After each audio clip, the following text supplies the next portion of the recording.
Bismillahirrahmanirrahim. Assalamualaikum warahmatullahi wabarakatuh.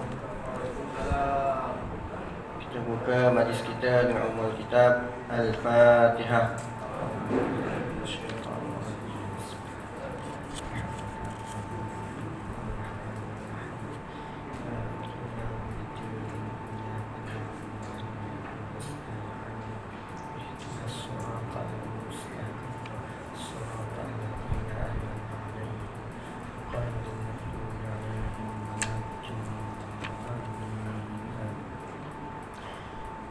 إن الحمد لله نحمده ونستعينه ونستغفره ونعوذ بالله من شرور أنفسنا ومن سيئات أعمالنا من يهده الله فلا مضل له ومن يضلل فلا هادي له أشهد أن لا إله إلا الله وأشهد أن محمدا عبده ورسوله اللهم صل وسلم وبارك على سيدنا محمد وعلى آله وصحبه وبارك وسلم سبحانك لا علم لنا إلا ما علمتنا إنك أنت العليم الحكيم اللهم افتح علينا حكمتك وانشر علينا من خزائن رحمتك يا أرحم الراحمين ربي زدنا علما وارزقنا فهما ربي زدنا علما وارزقنا فهما ربي زدنا علما وارزقنا فهما Rabbi syrah li sadri wa yassir li amri wahlul 'uqdatam min lisani yafqahu qawli amma ba'd.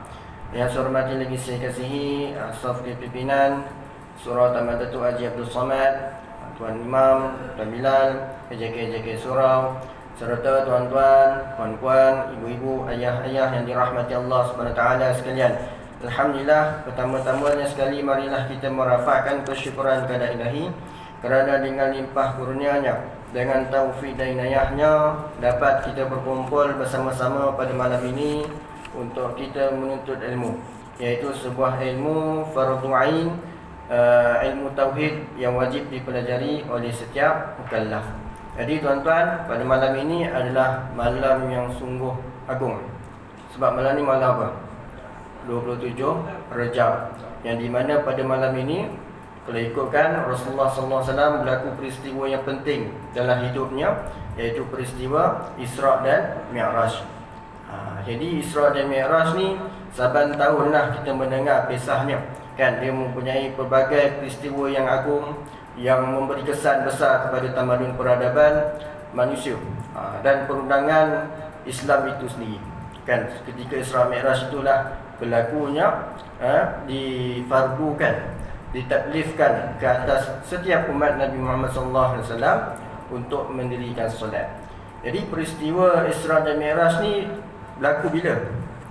Berlaku pada 27 Rejab, iaitu berlaku sebelum baginda sallallahu alaihi wasallam berhijrah ke Madinah, semasa baginda berada di Mekah. Jadi peristiwa ni berlaku setelah berlakunya tahun kesedihan lah. Kalau kita tengok Rasulullah SAW ini ada berbagai kesedihan yang melanda pada dirinya. Jadi peristiwa Isra' dan Mi'raj ini dia menggembirakan hati Rasulullah SAW. Apakah tiga peristiwa yang perit tersebut, kesedihan tersebut?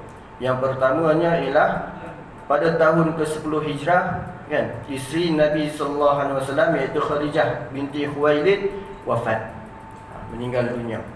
Dan keduanya, selang beberapa bulan selepas tu, kan, meninggal pula bapa saudaranya, iaitu Abu Talib bin Abdul Muttalib. Kemudian kedua ni pun meninggal.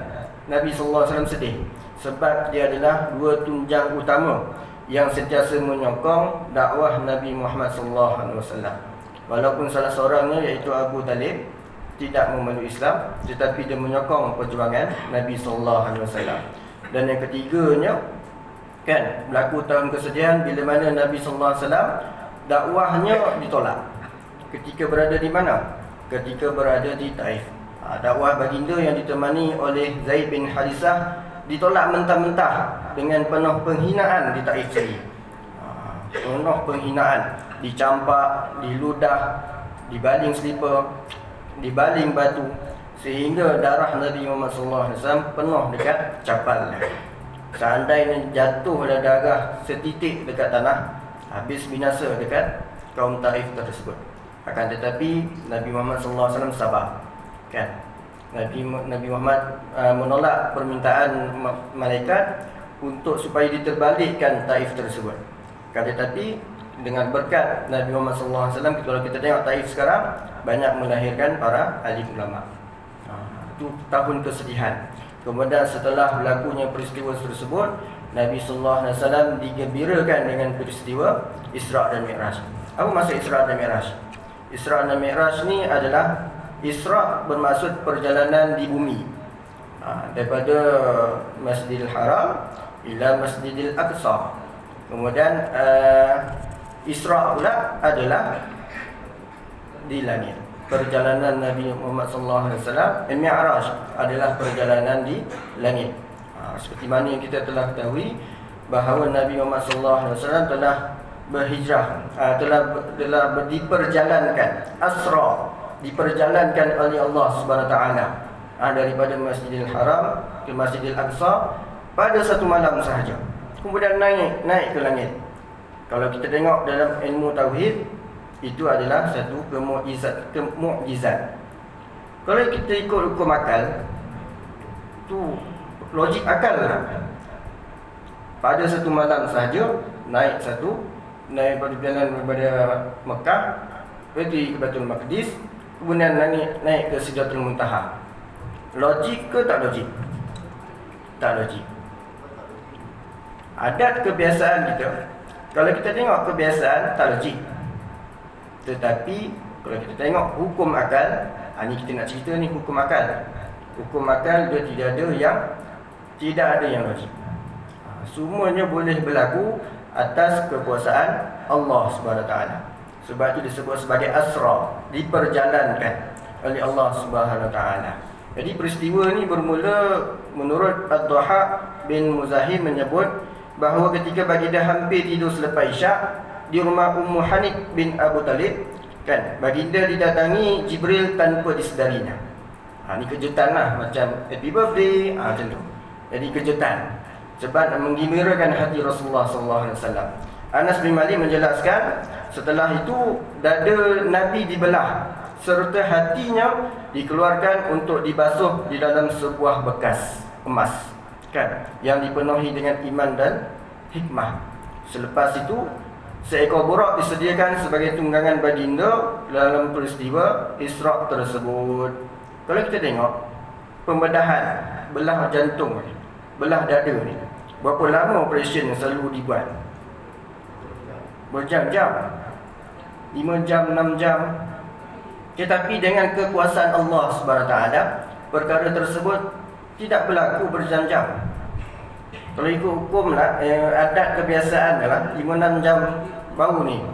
Jadi peristiwa Isra' Mi'raj ni, peristiwa belah dada ni, dia berlaku dalam peristiwa sangat singkat, pada waktu yang sangat singkat, kan, dibasuh dengan emas, kan, dibasuh dengan benda yang mulia, menunjukkan bahawa itu boleh berlaku dengan izin Allah SWT, dengan kekuasaan Allah SWT. Kemudian setelah baginda dibelah dada, Nabi SAW bertawaf di Mekah tersebut sebanyak 7 kali. Kalau kita selepas bedah, kita buat apa? Orang yang kena bedah ditidurkan, baring berapa minggu, kan? Mungkin sebulan, 2 bulan. Kalau kena belah dada lah, jantung 3 jam. Lepas tu sejam dah tawaf, boleh jalan. Logik akal boleh ke? Kan? Itu tengok, kita belajar malam ini. Kalau sebab itulah selepas balik daripada peristiwa Isra' Mi'raj tu, banyak kaum Arab, kan, kaum Nabi SAW sendiri, dia tidak percaya dengan peristiwa tersebut. Sebab macam kita lah, ada orang rumah terbakar, habis gantung rumah, tapi tengok keluar orang tu elok je sokok keluar. Macam tu. Pelik lah. Perkara tersebut boleh berlaku tak? Boleh berlaku dengan izin Allah SWT. Sebagai contoh yang lagi, tengah ceramah ni, tiba-tiba ada orang bawa motor laju,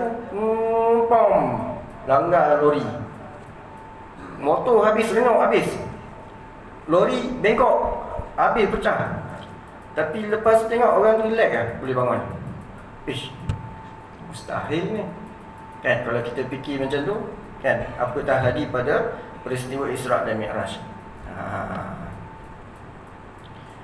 Jadi itu adalah berkenaan dengan peristiwa Isra' dan Mi'raj yang berlaku pada zaman Rasulullah SAW. Ketika sepanjang perjalanan tersebut, baginda banyak singgahlah di beberapa tempat. Yang pertama di Taibah, dan baginda dimaklumkan bahawa di situlah satu hari nanti menjadi tempatnya berhijrah kelak. Taibah ni maksudnya di Madinah lah sekarang ni.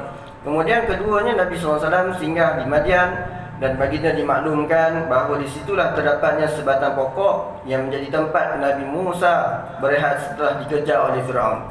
Kemudian Nabi singgah di Syam, dan baginda dimaklumkan bahawa di situlah terdapatnya Baitul Laham sebagai tempat kelahiran Nabi Isa. Jadi kalau kita tengok logik ke, kita sempat mengayau sini, sempat mengayau sini sebelum pergi ke Baitul Maqdis. Kita telusuri perjalanan Nabi SAW ketika Isra' dan Mi'raj. Supaya apa? Supaya buka hati kita ni dapat menerima bahawa tiada yang mustahil bagi Allah SWT. Itu nak cerita perjalanan Isra' dan Mi'raj ni. Jadi itu adalah sepanjang perjalanan Isra' tersebut nak di Baitul Maqdis, Nabi SAW singgah di berbagai tempat. Dan juga berlakunya banyak peristiwa yang aneh yang berlaku pada peristiwa Isra' tersebut. Yang pertamanya, ketika Nabi diperjalankan, baginda dikejar oleh jin ifrit yang menyerupai obor merah, api merah. Baginda diajar oleh Jibril doa khusus untuk terselamat daripada gangguan jin tersebut. Malaikat ajar Nabi Muhammad SAW doa untuk dihindari oleh jin ifrit. Apa doa dia? Doa ada, kalau kita tengok ada dalam ayat 3 dalam tarikat Ahmadiyah ada. A'udzu biwajhillahil karim wa bikalimatillahi tammatil lati la yujawizuhunna birrun wala fajir min syarri ma yanzilu minas sama' wa min syarri ma ya'ruju fiha wa min syarri ma dhara'a fil ard wa min syarri ma yakhruju minha wa min fitanil laili wan nahar wa min tawarikil laili wan nahar illa tariqan yatruku bi khairin ya rahman. Jadi dia malaikat Jibril mengajar Nabi Muhammad SAW agar berlindung daripada jin ifrit tersebut. Kemudian jin ifrit pun berlari, lari terkuncang-kancing, berpeluh-peluh dia lagi. Itu peristiwa yang pertama yang aneh. Kemudian peristiwa yang kedua, baginda diperlihatkan dengan tanaman buah-buahan yang tidak henti-henti menghasilkan buah. Sekejap keluar buah, sekejap keluar buah. Kalau kita durian berapa tahun sekali? Setahun mungkin 2-3 kali kan. Rambutan berapa kali? Setahun sekali ya kan. Tapi buah ni sentiasa menghasilkan buah. Kalau ikut logik akal tak betul ni kan. Tetapi Nabi SAW diperlihatkan dengan tanaman buah-buahan yang tidak henti-henti menghasilkan buah. Nak katakan apa? Simbolik kepada ganjaran berganda yang diperolehi daripada harta yang diberikan kepada orang lain. Banyak kita memberi, banyak kita dapat. Kemudian yang ketiganya, peristiwa yang aneh, baginda tercium bau-bauan harum semerbak yang datang daripada kubur Masyitah dan ahli keluarganya yang kuat berpegang teguh menyatakan pendirian terhadap keesaan Allah walaupun dicampak ke dalam api yang menjulang tinggi. Tuan-tuan pernah dengar tak kisah Masyitah ni? Masyitah ni apa maksud Masyitah? Nama dia Masyitah ke? Nama dia bukan Masyitah. Nama dia, kerja dia adalah tukang sikat rambut anak Firaun.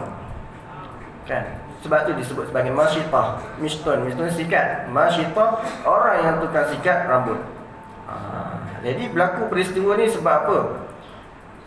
Sebab apa harum semerbak? Sebab dia mempertahankan akidah tauhid dia sehingga dia mati.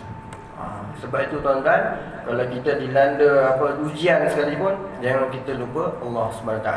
Masyitah ni, dia sebab apa dia kena hukum mati, masuk ke dalam api yang julang tinggi.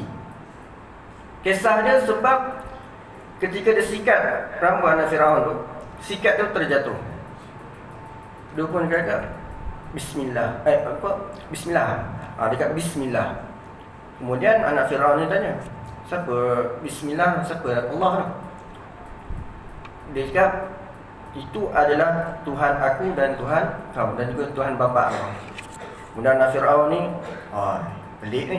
Setahu aku Firaun yang jadi Tuhan kita ni. Kemudian anak Firaun ni pun mengadu dekat Firaun.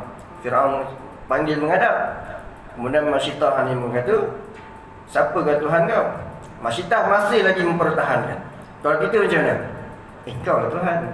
Tentulah balik-balik kan. Tapi Masyitah tak. Dia cakap, Tuhan aku adalah Tuhan kau dan juga Tuhan sekalian alam, Allah SWT. Itu kuat keimanan dia. Kemudian Firaun memberikan hukuman, dinyalakan api yang marak kan. Kemudian dihukumkan Masyitah jatuh ke dalam api yang marak tersebut. Bukan Masyitah saja, anak dia pun sekali. Dalam 4 ke 5 orang anak dia. Dia tengok depan mata. Kalau kita sanggup tak? Tak sanggup.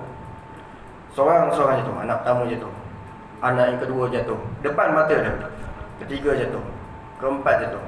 Kemudian yang last sekali, anak tu masih lagi menusuk ibu dia tu. Time tu dia dah tak tahan dah. Macam nak lempar ke tak nak? Nak lempar ke tak nak? Time tu lah anak dia berkata, tak apa ibu, masuk aja. Kita dah diganjarkan dengan ganjaran syurga. Time tu lah yakin budak kecil. Peristiwa yang pelik. Budak kecil boleh cakap. Kalau ikut logik akal, tak boleh. Kalau anak kita nak sebut ayah pun, umur bertahun boleh sebut ayah. Ini dia cakap terang, jelas. Kemudian Masyitah tersebut lebih yakin terjun ke dalam api tersebut. Sebab itulah dia mempertahankan akidah dia. Rasulullah kata bau kurbannya harum semerbak. Itu peristiwa yang ketiga. Peristiwa yang aneh lah. Jalan-jalan tengah malam, bau wangi. Kalau tuan-tuan buat apa? Lari, takut. Tapi Nabi SAW tak. Itu yang ketiga. Yang keempatnya, baginda melihat sekumpulan manusia yang memukul kepala masing-masing dengan batu besar sehingga pecah berderai sebagai gambaran azab terhadap manusia yang meringan-ringankan solat fardu. Ini bagi siapa yang meninggalkan solat fardu, Nabi SAW diperlihatkan orang tersebut diambil batu tersebut, dipukul-pukul kepala dia sehingga kepala dia tu pecah berderai. Kemudian datang balik kepala dia, ada balik, pecah lagi banyak kali. Itu peristiwa yang keempat. Yang kelima, baginda melihat manusia bercawat dan berkeadaan seperti binatang sebagai gambaran azab terhadap manusia yang enggan mengeluarkan zakat. Duit banyak tapi tak nak keluar zakat. Bulan Ramadan ni jangan lupa bayar zakat fitrah kan. Sebab apa? Sebab Nabi SAW diperlihatkan manusia ni bercawat dan berkeadaan seperti binatang. Mungkin caburuk kan, kita tak tahu. Yang keenamnya, baginda melihat sekumpulan manusia yang memakan daging busuk, sedangkan daging masak yang ada di samping mereka ditinggalkan. Makan daging busuk, daging elok ada. Sebagai gambaran azab bagi mereka yang mempunyai pasangan yang sah tetapi masih lagi mencari perempuan atau lelaki lain melalui jalan yang diharamkan oleh agama. Ini masalah orang akhir zaman ni.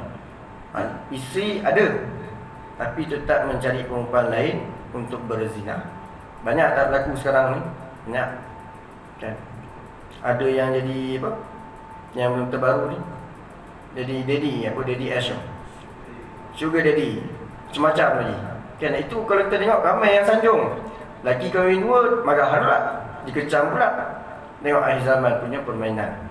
Itu yang keenam, Nabi kata makan daging busuk sedangkan ada daging yang elok. Yang ketujuh, baginda melihat kayu melintang di tengah jalan, perumpamaan manusia yang suka menyamun serta bertenggek di tepi jalan mengganggu haluan.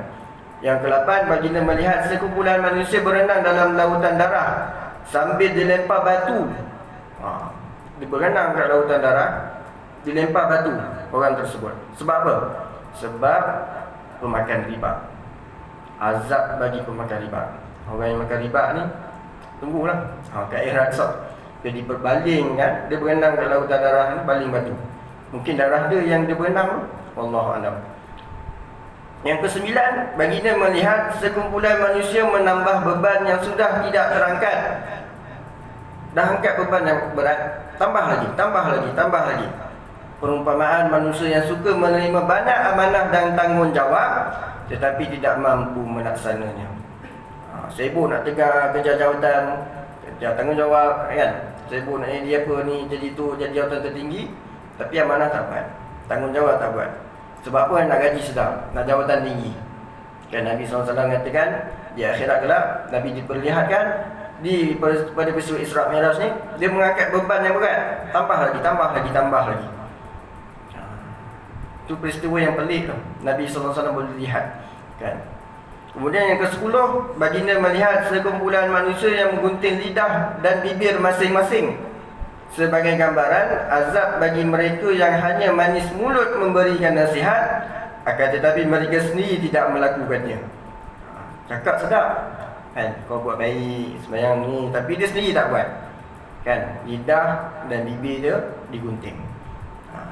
Kemudian yang ke-11, baginda melihat sekumpulan manusia yang mencakar muka dan dada dengan kuku besi.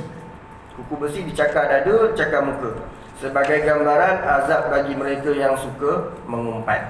Bagi mengumpat lah khususnya kan, suka mengumpat sana, suka mengumpat sini. Di akhirat kelak, dadanya dicakar, muka dia dicakar dengan jari dia sendiri daripada kuku besi. Dan yang ke-12, peristiwa yang aneh yang diperlihatkan oleh Rasulullah SAW. Baginda melihat seekor lembu keluar dari satu lubang kecil yang kemudiannya berusaha untuk memasuki semula lubang tersebut, namun gagal. Ini merupakan perumpamaan bagi manusia yang bercakap besar dan kemudiannya menyesal kerana tidak dapat menariknya semula. Cakap pumpang. Lepas tu tak boleh buat. Contoh-contohlah maksudnya. Jadi, sembang kari. Macam itulah lebih kurang sembang kari istilah sekarang. Jadi hikmah baginda melihat 12 peristiwa tersebut ialah untuk memantapkan keimanan baginda kepada Allah sebagai pengkhabaran kepada kaum muslimin berkaitan wujudnya balasan syurga serta neraka dan sebagai pengajaran kepada mereka. Jadi Nabi SAW diperlihatkan keadaan satu demi satu perkara-perkara yang aneh tersebut supaya diceritakan kepada kita. Kau tak boleh buat ni, so ke akhirat kau kena macam ni. Kau tak boleh sembang gari. Kalau kawan kita sembang gari, cakap mana? Kau nak tak nanti seekor lembu masuk lubang kecil, keluar daripada lubang kecil, nak masuk balik tak boleh. Lembu tu manusia lah kan, nak kau? Tak nak, jangan sembang gari. Contohlah kan. Itu adalah peristiwa-peristiwa yang aneh yang berlaku sepanjang perjalanan daripada Mekah ke Baitul Maqdis. Sampainya di Baitul Maqdis, Nabi SAW menjadi imam kan, dia menambat burak di satu tempat dan sembahyang di Baitul Maqdis dan menjadi imam kepada seluruh nabi. Seluruh nabi, ada berapa nabi? 124,000 kan. Wajib tak kita beriman? Wajib beriman semua nabi. Tapi yang wajib kita fahami satu persatu ada 25 nabi yang wajib kita imani, beriman kepada para rasul. Ni kita cerita ni berkaitan dengan ilmu tauhid ni kan. 25 nabi yang wajib kita percaya. Nabi SAW menjadi imam kepada seluruh para nabi. Dan kemudian setelah peristiwa Baitul Maqdis tu, Rasulullah SAW diangkatkan, diperjalankan ke Mi'raj, ke langit kan. Al-Baihaqi menyebut bahawa baginda menaiki Mi'raj yang terdiri daripada 2 tangga, iaitu emas dan perak, yang bergerak dengan sendirinya merentasi 7 lapis langit. Macam lift lah, naik sampai langit ke-7 kan. Kita buat roket ke bulan pun makan berapa ribu kan. Ini satu malam pergi langit ke-7. Pelik. Di pintu langit yang pertama yang bernama Bab Al-Hafadah, baginda bertemu dengan Nabi siapa? Nabi Adam. Sebagai tanda adab, Jibril minta izin untuk masuk. Lalu Nabi Adam mempersilakan mereka berdua dengan ucapan yang gembira. Kemudian di langit yang kedua baginda disambut oleh Nabi Isa bin Maryam dan Nabi Yahya bin Nabi Zakaria. Dua orang Nabi duduk di langit yang kedua. Dan kemudian di langit yang ketiga baginda disambut oleh Nabi Yusuf. Nabi Yusuf. Dan yang langit keempat baginda disambut oleh Nabi Idris. Yang kelima adalah baginda disambut oleh Nabi Harun bin Imran. Dan langit yang keenam baginda disambut oleh Nabi Musa bin Imran. Di langit yang ketujuh baginda disambut oleh Nabi Ibrahim. Ini setiap tingkatan tu Nabi sallallahu alaihi wasallam dia bertemu dengan nabi-nabi. Setiap para nabi menyambut baginda dengan penuh kegembiraan. Walaupun ketika di Taif penduduknya menyambut nabi dengan penuh cacian dan kebencian. Walaupun penduduk bumi, apa hikmah dia? Hikmah dia, tuan-tuan, walaupun kita duduk di dunia ni ramai benci, tapi kalau kita buat baik, mengharap keredaan Allah SWT, penduduk langit sayang.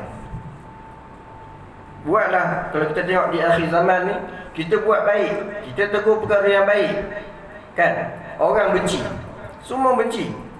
Ingat, kalau kita mengharapkan redha Allah SWT, Allah sayang. Dan penduduk langit pun sayang.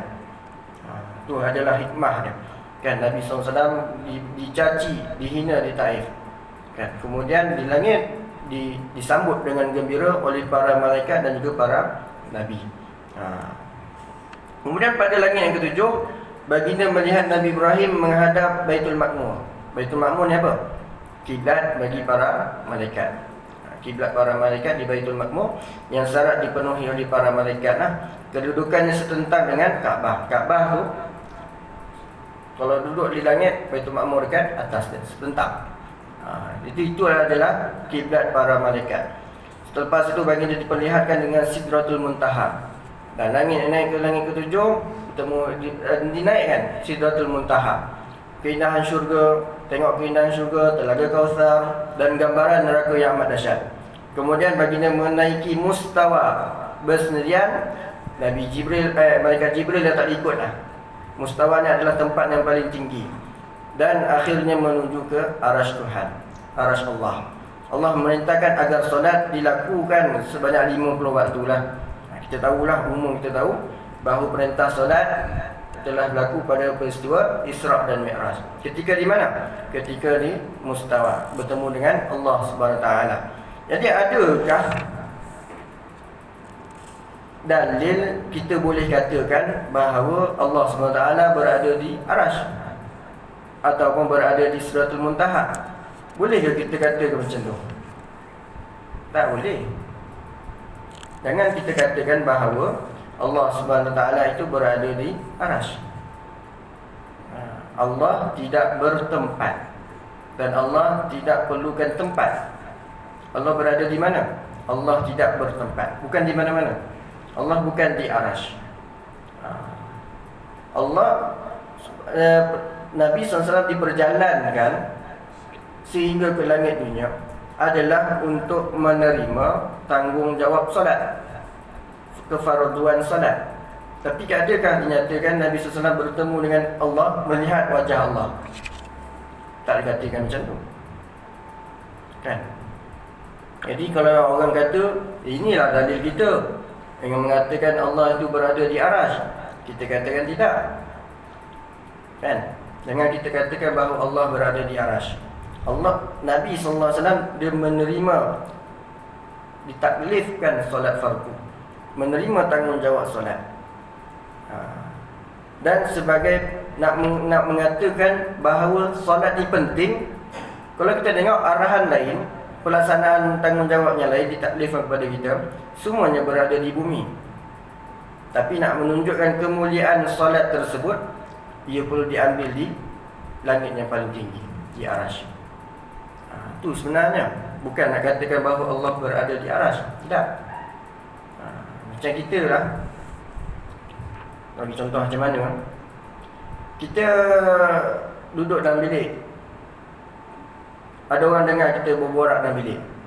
Kemudian kawan kita keluar, orang tanya kita, kau borak dengan siapa tu? Dengan mak aku. Kawan kita tengok, tak ada siapa pun dalam bilik, Tak ada, aku call. Nampak tak perumpamaan macam mana? Adakah mak kita dalam bilik? Tak ada. Macam tu lah perumpamaan lah, tapi tak disamakan lah. Nak bagi faham bahawa tak semestinya mak kita dalam bilik tersebut. Mungkin kita borak kat telefon, kan? Kita dengar suara.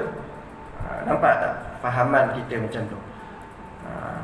Nak mengatakan kalau orang kata Allah duduk di atas aras, itu tidak betul sama sekali. Kalau kita tengok hukum akal kita, kita mengatakan itu pelik. Mustahil bagi Allah SWT bertempat, sedangkan Allah yang menciptakan tempat. Itulah keperanan hukum akal yang wajib dipelajari oleh setiap orang. Wajib ni. Sebelum nak belajar ilmu tauhid, tangga untuk mengenal Allah SWT, nak mengenal Nabi Muhammad SAW adalah dengan mengetahui hukum akal. Seperti mana yang kita telah pelajari, bahawa hukum akal ni ialah penetapan satu perkara kepada suatu perkara yang lain, atau penafian satu perkara daripada perkara yang lain tanpa perlu kepada ketetapan adat dan juga hukum syarak. Itu maksud hukum akal. Nak tetapkan sesuatu macam mana? Nak katakan Allah itu ada, akal kita kata apa? Wajib Allah itu ada. Jadi itu yang kita belajar pada pertemuan yang lalu lah. Tugas akal. Tugas akal dalam ilmu tauhid ni ada 3. Yang pertama, menghukumkan sesuatu itu mesti ada. Akal kita mengatakan, kalau orang bagi pernyataan, statement, Allah itu ada ke tak ada? Kita katakan Allah itu mesti ada. Akal kita mengatakan Allah itu mesti ada. Kalau tak ada nas daripada Al-Quran ataupun As-Sunnah sekalipun, kita katakan ada tak Tuhan yang menciptakan langit ni? Akal kita sendiri akan katakan mesti ada. Sebab apa? Sebab kita tengok alam ni cantik, keindahan macam-macam yang ada, mesti ada yang buat, pencipta. Jadi macam mana kita nak tahu Tuhan tu Allah? Berbalik kepada nas syarak. Allah sendiri mengatakan Allah yang menciptakan langit dan juga bumi. Itu yang pertama. Yang keduanya, menghukumkan sesuatu itu mesti tiada. Ini tugas akal ni. Menghukumkan satu itu mesti ada, dan menghukum satu itu mesti tiada. Yang ketiga, menghukumkan sesuatu itu boleh ada atau boleh tiada. Jadi disebutkan sebagai mesti ada ni wajib.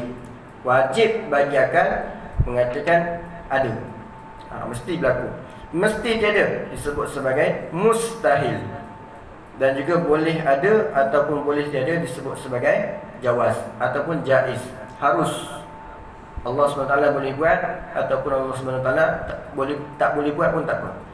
Itu perkara harus. Dan pembahagian hukum akal. Hukum akal ni terbahagi kepada 3 bahagian.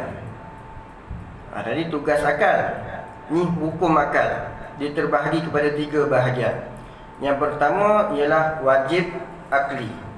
Wajib akli ini adalah perkara yang mesti ada dan akal tidak boleh terima ketiadaannya.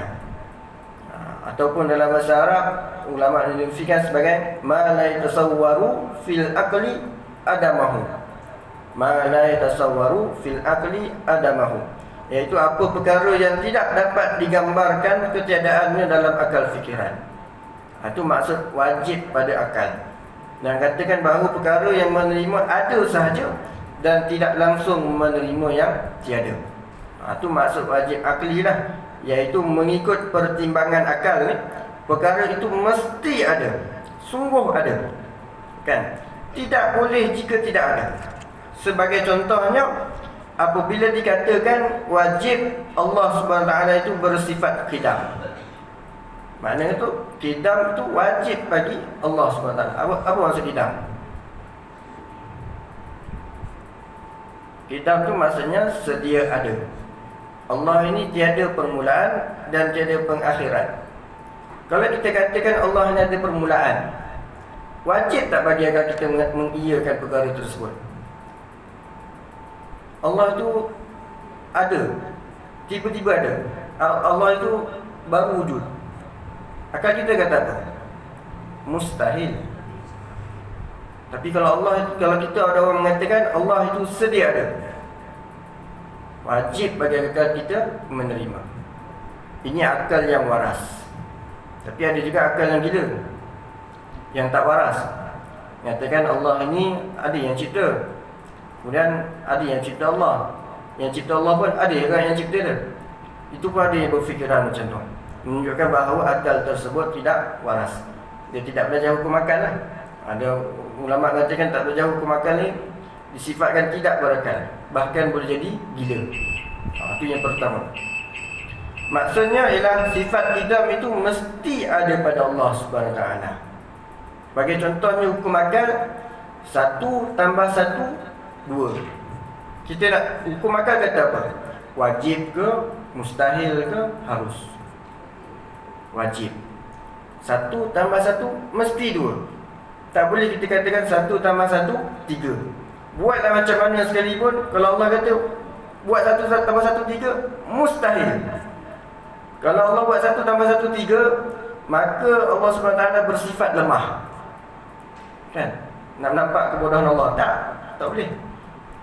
Itu wajib bagi Allah, wajib bagi akal kita mengatakan 1 tambah 1 mesti 2. Itu yang pertama. Yang kedua, mustahil akal, mustahil akli, iaitu perkara yang mesti tiada dan akal tidak boleh terima kewujudannya.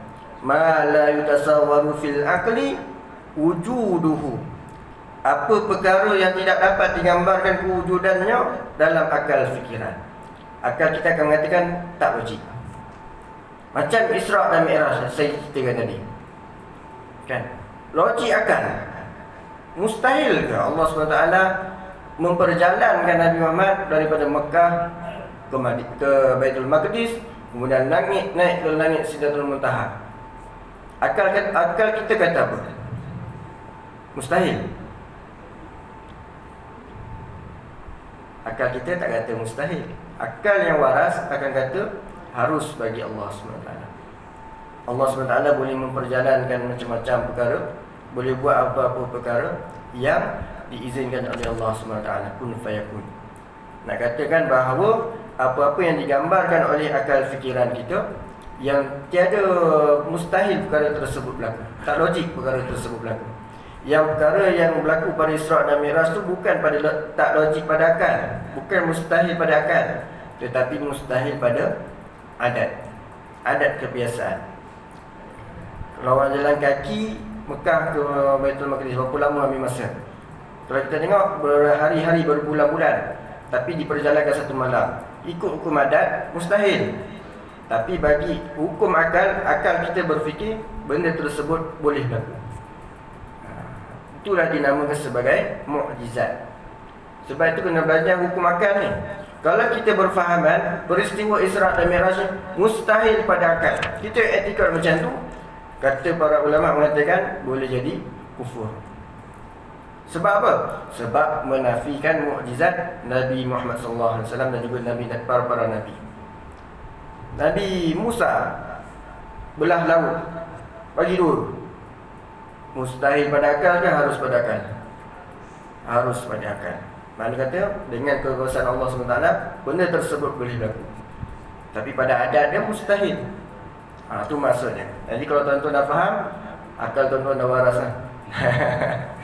Itu yang kedua, iaitu mustahil akal ni mengikut pertimbangan akal, perkara itu tidak boleh ada, ataupun mustahil benda tu boleh berlaku. Ni mesti tidak ada dan tidak berlaku. Sebagai contohnya, apabila dikatakan mustahil Allah SWT baharu, maksudnya lah sifat baharu tu mesti tiada pada Allah SWT. Sebab kalaulah Allah itu baharu, mesti ada penciptanya. Yang baharu ni adalah makhluk. Kita ni baharu. Kita ni dilahirkan oleh ibu kita dilahirkan oleh ibu sampai Nabi Adam dan Hawa. Nabi Hawa dicipta oleh dan Nabi Adam dicipta oleh Allah SWT. Itu mustahil pada akal. Yang ketiganya ialah harus akli.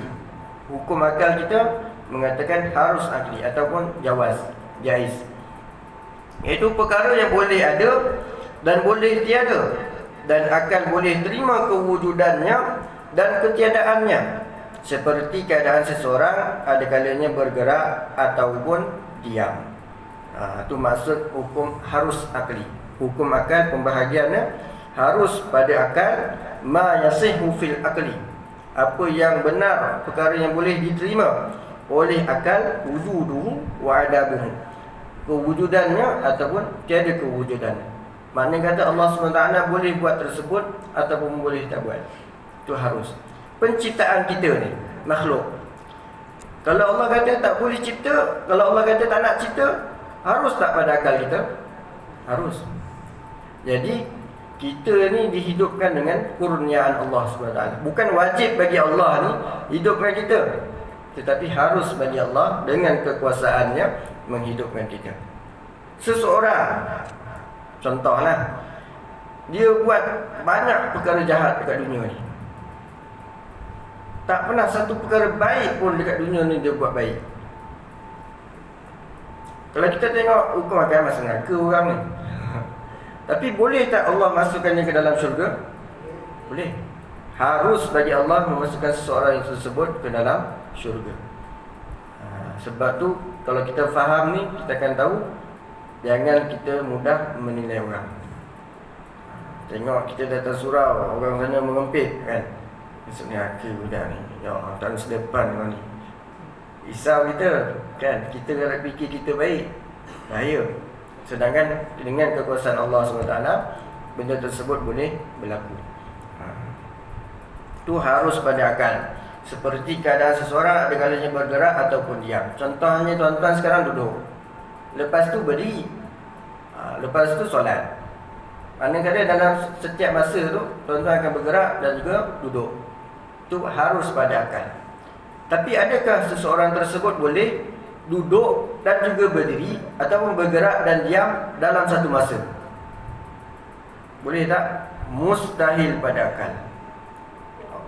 Mustahil pada akal manusia tersebut boleh bergerak dan diam dalam satu masa. Macam mana dia nak bergerak? Kalau dia gerak sekarang ni, boleh tak dia diam? Tak boleh, mustahil. Tapi kalau dia bergerak kemudian dia diam, itu harus pada akal. Itu maksudnya pembahagian hukum akal. Akal boleh mengikut pertimbangan akal kan, perkara itu boleh ada dan boleh tiada, boleh berlaku ataupun boleh tidak berlaku. Jadi kalau macam peristiwa Isra' dan Mi'raj tu kan, benda tu harus pada akal boleh berlaku. Jangan kita katakan bahawa benda tersebut mustahil, takut-takut boleh jadi kufur. Sebab tu pentingnya ilmu tauhid dan pembahagian hukum akal. Ini dah ada beberapa pertanyaan. Jelas tak? Faham Setakat ni faham hukum akal. Sebelum kita nak mengenal Allah SWT, hukum akal ni penting. Kalau kita nak belajar satu ilmu yang wajib, tangga nak belajar ke ilmu yang wajib tersebut wajib juga. Hukum akal pun wajib dipelajari. Jadi kalau tak ada apa-apa pertanyaan, cukup sekadar ini sahaja. Yang baik datang daripada Allah SWT dan yang buruk datang daripada saya sendiri. Hakikat yang kedua datang daripada Allah SWT. Saya mohon maaf anda terkasar bahasa ataupun tersalah bicara. Aqul qawli hadza wa astaghfirullah li wa lakum. Wassalamualaikum warahmatullahi wabarakatuh. Kita tutup majlis kita dengan tasbih faras.